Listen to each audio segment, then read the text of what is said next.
Well, this was the showdown at the State House that's been building for, well, nearly 3 months. Not quite OK Corral caliber, but a square-off between both chambers and both branches of government at the Capitol. Today, the Senate finally stepped forward and said, well, I'll be a huckleberry, after House Bill 521 sat idle on the Senate calendar for 2 weeks.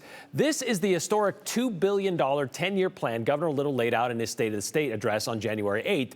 To take some burden off local property taxes to pay for school buildings. And this is kind of how it will break down. It's going to move some of the sales tax revenue into this school modernization facilities fund. It's going to lower the overall tax rate from 5.8% to 5.695%. And it's going to reduce the income or the corporate income tax rate as well. And just kind of shift some money around to help kind of alleviate all of the money we've been paying in property taxes to pay for schools, and finally fulfill the state's constitutional duty to maintain a general, uniform, and thorough system of public, free, common schools, which is Article 9, Section 1 of the Constitution that says the state legislature is required to fund public schools, and many interpret that to include facilities, something the state hasn't been doing. They've been told they haven't been doing it by the state Supreme Court. That happened decades ago. So why has it taken so long? Well, we were being told behind the scenes of this session it was being held hostage for other legislation to get a look. More on that in a moment. But it seems time was finally on the side of schools today. The can we're kicking is getting heavier, and we're running out of road. The latest kick, let's make this priority number one, came on day one. My Idaho Works plan proposes the largest investment ever in school facility construction and our maintenance match, $2 billion. And finally, on day 74 of the session. But this is an investment, in our schools. The major concern I had was the borrowing aspect. But we know that Salmon has had 14 failed bonds. House Bill 521 faced its final legislative hurdle, passage on the Senate floor. Especially as we are making new investments in our schools, transportation infrastructure, et cetera, as our population has grown. Several senators had an issue with the size of the bill. We create these behemoth bills that we all talk about the single subject rule on. Others concerned about the timing.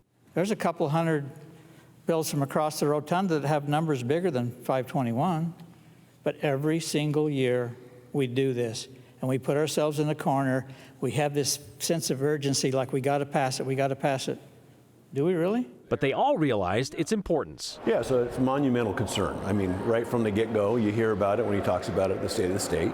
You know it's going to be important. Let's dedicate the $2 billion in school facilities now to modernize school infrastructure and address unmet critical maintenance. Senator Bjerke said his worry was with the bill dictating how many days a week a school was in session and certain funding mechanisms. So despite your problems, you said, sure. And that's the toughest thing. I'm fairly new at this, so I'm wrestling down there, and you literally come to a point where you could just go to one side or the other. And I don't know if people realize, I think they think that most everybody has their mind made up before they get to the floor. I don't. I really want to make sure. There's some things I'm pretty hard and fast on, but I listen to the debate. It will reduce local property taxes. It will reduce personal income taxes.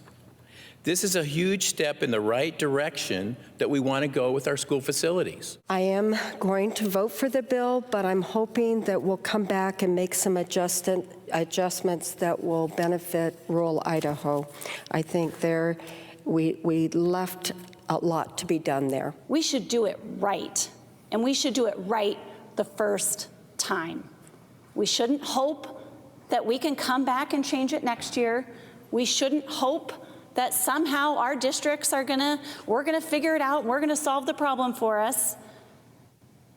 This is our time. This is our time to get it right. Grow. So in spite of most Guthrie pointing out its problems, the vote count shows 23 in favor with 11 against and 1 absent.